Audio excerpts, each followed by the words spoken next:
तुम्हें जो लग रहा है तुम उसे वैसे ही बोलो, तुमसे जो कहना है वैसे ही कहो, जिस स्थिति में तुम हो उस स्थिति में बताओ, उस स्थिति में रहो। समझ गए? सिर्फ तब तुम अपनी जिंदगी को जियोगे। देखो, सबसे मुश्किल इस दुनिया में जो मैंने महसूस किया है वो है जिंदा रहना। लोग जिंदा नहीं रहते, जिंदगी लोगों के अंदर रहती है आकर के, दीमक की तरह चाटती रहती है धीरे धीरे धीरे धीरे। समझ गया? तो ऐसा नहीं करो, जिंदगी को तुम रिसीव करो। मुश्किलें मेरी कुछ नहीं है, मेरी मुश्किल है जिंदा आदमी से बात करना। मैं इतना क्यों पगलाता हूं, बोलता हूं यहां वहां, क्योंकि सब मुर्दे हैं मेरे चारों तरफ। जहां तक मैं गया हूं, दूर दूर, अभी एक जन आज तो मुर्दा हो ही गए।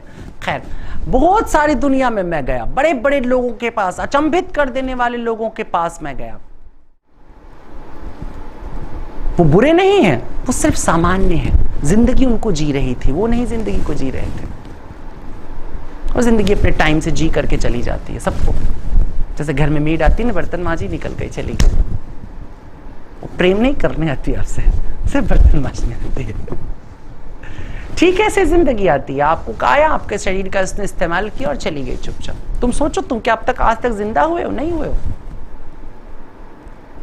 कभी 2-4 घड़ी के लिए अगर हो भी गया इत्तेफाक से तो बहुत जल्दी समेट लेते हो और कई बार बहुत गिल्ट कर जाते हो, ये क्या हुआ। कई बार जब तुम अचानक से जिंदा हो जाओगे तो उसके बाद गिल्ट बचा रहता है पीछे, बहुत गलत काम हो गया आज। हुआ है ना? जब कभी जिंदा हो जाओगे, ये रिटर्न गिफ्ट है तुम्हारा। गिल्ट ये तुमको सोसाइटी देती है, ये तुमको क्रिश्चियन सोसाइटी ने दिया है। भारत कहता था गिल्ट मत हो, कुछ हो जाए गिल्ट मत हो।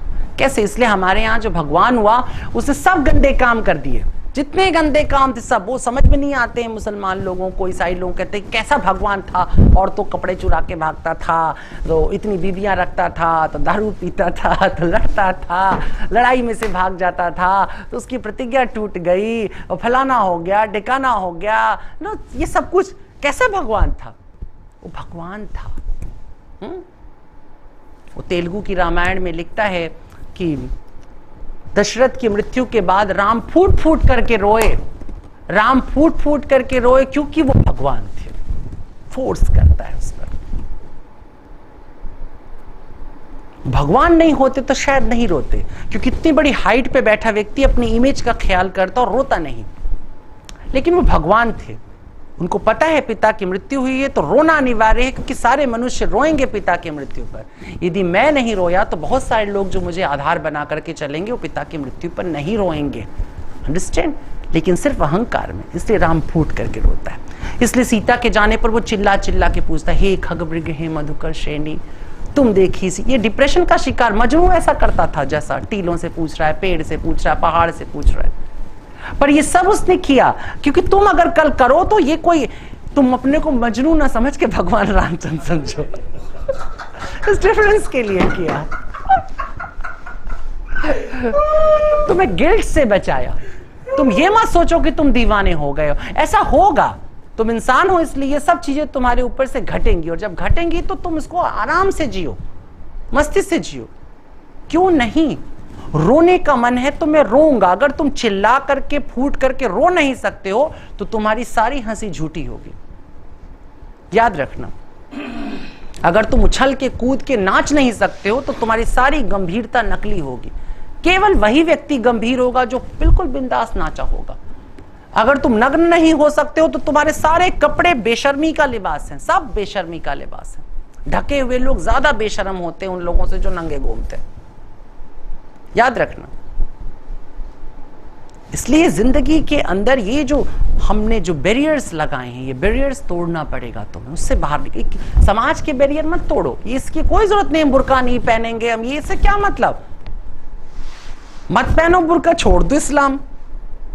मोहम्मद साहब चिट्ठी लेके तुम्हारे यहां नहीं आ रहे हैं, मत जाओ।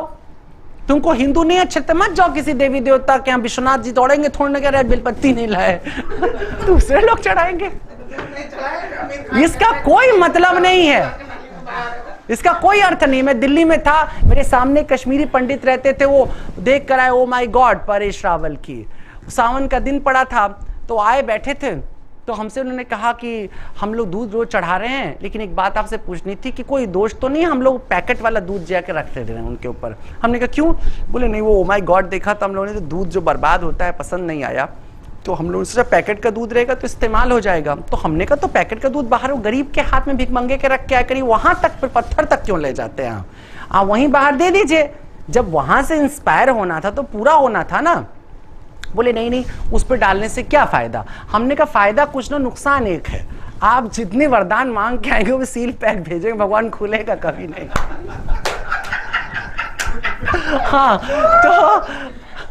तो पैसा दे दो तो एकदम आएगा, कारोबार सामने खड़ा रहेगा कि हाँ एकदम कल सौदा हो जाएगा, कल होगा नहीं। क्यों? क्योंकि शंकर जी को पैकेट में से दूध निकला नहीं बाहर। तो भगवान को कोई नीड नहीं है तुम्हारे, लेकिन उसको सब नीड है। याद रखना, तुम्हें नहीं रुचता है मत करो, ईश्वर को कोई तकलीफ नहीं है, उसको कोई अर्थ नहीं। तुम्हारे सर पीट देने से ईश्वर को कोई फर्क नहीं पड़ता। वो सिर्फ सिनेमा में होता है कि अगर अमिताभ बच्चन जाकर बजाएगा तो मां मिल जाएगी, यहां कुछ नहीं होता है, ऐसा कुछ भी नहीं है। लेकिन अगर तुम्हारे अंदर रस है भगवान का, परमात्मा का एक रस होता है, अगर वो रस है, अगर वो मजा है भगवान का, तब देखो तो वो तुम्हारे कैसे काम करता है। मैंने इसलिए कहा कि यही एक अच्छी बात हम लोगों ने बचपन में सीख ली, क्योंकि मंदिर वाले घर में पैदा हुए थे, घर में मंदिर था, तो जा करके सुबह भोजन लगाना और रात में बिस्तर बिछाना भगवान का, फिर सुबह बिस्तर हटाना। तो हम लोग देखते थे भगवान तो सोए नहीं, चादर हुआ नहीं, हटा नहीं, कुछ भी नहीं हुआ। तो पहले तो अजीब लगता था कि भगवान जी आते तो चादर फिर बिछा के क्यों जाते हैं, वो बिगाड़ उगाड़ के जाना चाहिए। लेकिन भाई बिस्तर वैसे कैसा, कभी चूहा हुआ बिगाड़ तो आ जाए होंगे। लेकिन अब सवाल ये था कि 8-9 भगवान थे, इतने सारे लोग, तो कई बार हम लोग छोटा सा बिस्तर लगता है, 8-9 भगवान कैसे चिपक चिपक के सोते होंगे। तो घर वाले बताते भाई तुम भाई बहन 6 लोग एक साथ सो जाते हो, वो लोग भी सो जाते हैं, ठीक है ना। लेकिन सवाल ये था बड़ा कि हमने एक ऐसा काम करना सीखा जिसका कोई डायरेक्ट फायदा नहीं था। हमने एस्थेटिक सीखा, हमने सीखा कि सौंदर्य क्या होता है, कैसे हम कोई काम उसके लिए करते जो है ही नहीं। इसलिए शायद मैं अगर आपके घर आऊंगा, आपके घर तो आपके यहाँ के बिस्तर में ठीक करवाने लगूंगा।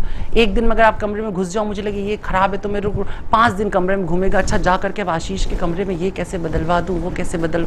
आशीष ने मुझे ठेका नहीं दिया है, मुझे किसी ने कहा नहीं है, लेकिन वो जो बचपन में जाके सजाया है वो दिमाग में घूम रहा है कि नहीं वो ऐसा बिस्तर नहीं होना चाहिए, ऐसा होना चाहिए। ऐसा बहुत से घरों मैंने किया भी, जा करके देखने के बाद कि अच्छा ये हटाओ। और इसके घर जब गए तो ने कहा कूड़ा तुम अपने घर को कूड़ा खाना बनाए हो, घर है ये फेंको वो फेंको। अब ना अच्छा घर इसका, पहले तो बस रेल का डब्बा था, यहाँ भरा वहाँ ऐसे फेंक दिए जाते थे लोग अंदर, इधर जाओ उधर जाओ उधर जाओ। हाँ, ऐसा नहीं कि कोई एस्थेटिक एक सेंस होता है, वो सेंस आप में कैसे आएगा? नहीं आएगा अगर आपने कुछ ऐसा नहीं किया है। तो भगवान की हिंदू इसलिए मूर्तियां सजाते थे। जब तुम पत्थर को बहुत खूबसूरत बना सकते हो, सोचो इंसान को कितना खूबसूरत बनाओगे। अगर तुम एक ऐसी जगह को सजा रहे हो जिसमें तुम्हारा कोई अधिकार नहीं, मंदिर पर किसी का अधिकार नहीं होता, उसको बनाने वाले का भी अधिकार नहीं होता है। तुम अगर ऐसी जगह को सजाते हो तो तुम सोचो उस दुनिया को तुम कैसे सजाओगे जहां तुम रहते हो, इस पर भी तो तुम्हारा अधिकार नहीं है। ये कनेक्शन था। हम मंदिर सजाते थे, फिर दुनिया सजाने निकल जाते थे। हम मंदिर में पैसा डालते थे, पत्थर पर पैसा अगर हम डाल सकते जिंदा आदमियों को क्यों नहीं देंगे? सेंसिटिविटी को हाई करते थे, धीरे धीरे उठाते थे। हम वो कला सिखाते थे जिससे कि हम दयनीय लोग ना पैदा करें। हमारा दया में कोई इंटरेस्ट नहीं था, हमारा बराबरी में इंटरेस्ट था। हम ये बकवास नहीं करते थे, हम इसे धीरे धीरे क्रिएट करते थे अपने चारों तरफ। इसलिए हर व्यक्ति को ये चाहिए कि वो थोड़ी सी पूजा करे, थोड़ा सा पाठ करे, लेकिन ईश्वर को नहीं चाहिए तुमसे। ईश्वर को कोई चीज की जरूरत नहीं है। ईश्वर को अगर किसी चीज की तुमसे जरूरत है तो केवल स्माइल की, मुस्कुराहट की। ईश्वर यदि कुछ खोजता है मनुष्यों में तो मुस्कुराता हुआ चेहरा। वो देखता है कितने लोग मुस्कुरा रहे हैं, और फिर वो क्या देखता है, कितने लोग मेरी वजह से मुस्कुरा रहे हैं। अगर वजह कोई और है मुस्कुराने तो नहीं, तो ईश्वर नहीं आएगा। फिर उस वजह को तोड़ करके दूसरी फिल्म बजाएगा, वजह तुम हो। Do you understand? ईश्वर का मामला दूसरा। ईश्वर खोजता है मेरी वजह से कौन मुस्कुरा। ईश्वर की वजह से मुस्कुराने का मतलब अकारण कौन मुस्कुरा रहा है। कौन मुस्कुरा रहा है सुबह पर, कौन मुस्कुरा रहा है नदी पर, कौन मुस्कुरा रहा है फूल पर? किसने देखा कि गर्मी में कितने पत्ते आए पीपल पर नए नए? कितनों ने देखा? बहुत पत्ते आ गए हैं। कितने देख रहे हैं? लगता है नए नए बच्चे स्कूल जाने के लिए यूनिफॉर्म पहन के खड़े। So beautiful. तुम नहीं देख रहे हो। जब तुम नहीं देखोगे तो तुम क्रिएट कैसे करोगे? तुम नाचोगे तो कैसे तुम्हारे अंदर पीपल पैदा होगा? जब देखा होगा तब ना, ऑब्जर्वेशन होगा तब ना। नहीं तो फिर वही पीपल नाचोगे जो गुरु ने सिखाया, ऐसे नाचो, ऐसे नाचो, ऐसे। कृष्ण वैसे ही थोड़े ना, कृष्ण की और भी मुद्राएं होंगी, खोजो। वो अपीयर हो सकता है दूसरे फॉर्म्स में, समझ गए? दूसरे फॉर्म। क्रिएट नहीं करो, इन्वेंट करो। अंडरस्टैंड? जब क्रिएट करते हो तो गड़बड़ होता है। नेचर सब कुछ क्रिएट करके रखे हुए है, तुमको इन्वेंट करना होता है, उसको खोजना होता है, निकालना होता है। तुम निकाल करके ले आओ। वही नदी बहुत सी कविताएं सुना रही है, तुम सुन नहीं रहे हो, गड़बड़ हो जा रहा है। तो तुम्हारे भीतर जो परिवर्तन होगा वो सबसे पहले यहीं से होता है कि जब तुम उन अवधारणाओं से बाहर निकलते हो जिसमें तुम जी रहे हो, और उसमें सबसे घटिया अवधारणा है इज्जत की। मैंने 1000 बार कहा है, ये इज्जत शब्द से अपना पीछा छुड़ा लो, सब सुखी हो जाओगे। सब कुछ इज्जत की लड़ाई है। भारत पाकिस्तान भी इज्जत की लड़ाई लड़ रहे हैं, हम तुम भी अपने घर में इज्जत की लड़ाई लड़ रहे हैं। इज्जत की लड़ाइयां मत लड़ो, इज्जत लुट जाने की चीज है। हिंदी सिनेमा में वो कभी नहीं बची, इसलिए कभी भी इज्जत के चक्कर में मत पड़ो। हमेशा बेइज्जत होने की बात भी नहीं है, इज्जत की जरूरत नहीं है। तो हमारे यहाँ तो नाक रगड़ते हैं भगवान के सामने, नाक इज्जत होती है ना, उसको रगड़ते हैं, वो उसका है। लाभ हानि जीवन मरण यश अपयश विधि हाथ, वो तो परमात्मा की विधि में है। वो तय करके रखता है कि किसको इज्जत देनी है, किसको इज्जत नहीं देनी है। इसलिए मस्ती में अपने रहो।